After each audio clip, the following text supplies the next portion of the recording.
Yung mga taong humihingi ng tulong sa'yo, naninigarilyo. Magkano sigarilyo? 8 ang isa. Sa kada isang oras nakakaisa sila.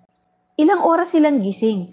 Sa 16 hours na gising sila, i-times mo yung 16 times 8. Tingnan natin yung actual na bilang niya. Para naman mas klaro. 16 hours kang gising times 8 pesos ang per piraso ng sigarilyo.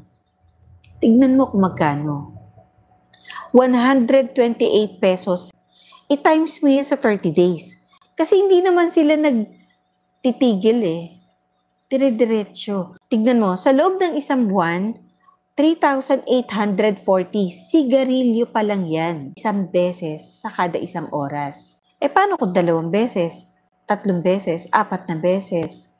Pagkatapos yung sweldo nila, hindi aabot. Laging petsa de peligro. Pagdating na 1 linggo bago magsweldo, nakakatok na. Meron ka ba dyang 1,000? Ako parang, oh my gosh, 1,000 umihiram. Naawa ako pambili ng bigas. Hindi makatanggi, bibigyan ko yan. Pero kung iisipin ko, sigarilyo nga niyan yung isang buwan. 3,840. So kung tutuusin, kailangan ba siyang umutang sa akin? Hindi. Kasi kung hindi siya nagsisigarilyo, may extra sana siyang 3,840.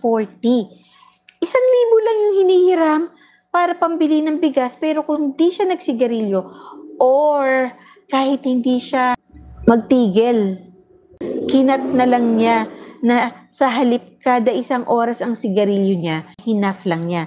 Tignan mo, 1,920. Hindi na siya uutang sa akin, may extra pa siyang 920. May pang-ulam pa siya, hindi lang bigas. Hindi ako judgmental, nag-a-analyze lang ako ng sitwasyon.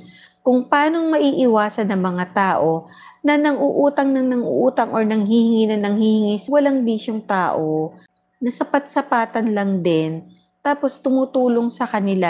Majority ng taong lumalapit sa akin na humihingi ng tulong, hindi naman nila dapat talaga kailangan ng tulong, kinailangan nila kasi hindi tama yung paghawak nila sa pera.